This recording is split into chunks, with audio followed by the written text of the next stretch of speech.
പ്രകാശമേ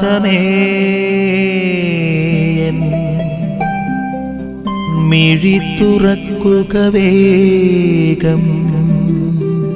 പ്രിയപ്പെട്ടവരെ, ദൈവവചനത്തിൽ നമ്മളെന്ന് കാണുക, ഒരപ്പനോട് നമുക്ക് ആവശ്യമുള്ളതെല്ലാം ചോദിക്കുന്നത് പോലെ കർത്താവിനോട് നമ്മുടെ ജീവിതത്തിന്റെ ആവശ്യങ്ങളൊക്കെ ചോദിക്കണമെന്നുള്ളൊരു ഓർമ്മപ്പെടുത്തലാണ്. ചോദിക്കുവാൻ നിങ്ങൾക്ക് ലഭിക്കും, അന്വേഷിക്കാൻ നിങ്ങൾ കണ്ടെത്തും, മുട്ടുവിൻ നിങ്ങൾക്ക് തുറന്നു ലഭിക്കും. അതായത് കർത്താവിനോട് ചോദിക്കാനുള്ള ഒരു തുറവി നമുക്ക് വേണം.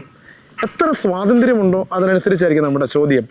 ഒരപ്പൻ മകനുമായിട്ടുള്ള സ്നേഹബന്ധം എത്ര ഊഷ്മളമാണോ അതിനനുസരിച്ച് മകൻ തൻ്റെ ആവശ്യങ്ങൾ അപ്പനോട് പറയും എന്ന് പറഞ്ഞതുപോലെ ഹൃദ്യമായൊരു പിതൃപുത്ര സ്നേഹത്തോടു കൂടി നമുക്ക് നമ്മുടെ ആവശ്യങ്ങളൊക്കെ കർത്താവിനോട് ചോദിക്കാം.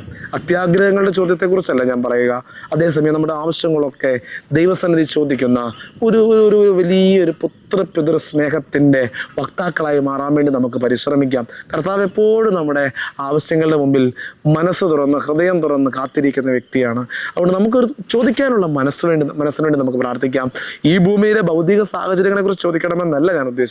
ഭൗതിക സാഹചര്യങ്ങളൊക്കെ നമ്മൾ ചോദിക്കാം ചിലപ്പോൾ. അതേസമയം കർത്താവിൻ്റെ ഹിതം നിറവേറ്റുന്നവരായി തീരാൻ വേണ്ടിയുള്ള കൃപയ്ക്ക് വേണ്ടി, അത്തരത്തിലുള്ളൊരു ജീവിതത്തിൻ്റെ ഉടമയായി തീരാൻ വേണ്ടി നമുക്ക് എപ്പോഴും ദൈവസന്നിധിയിൽ അപേക്ഷിക്കുന്നവരായി മാറാം. എല്ലാത്തിനും ഉത്തരം നൽകുന്ന ഈശോ മിശിഹാ അതിന് നമ്മെ സഹായിക്കട്ടെ. ആമേൻ. നിൻ വഴിയേ നടക്ക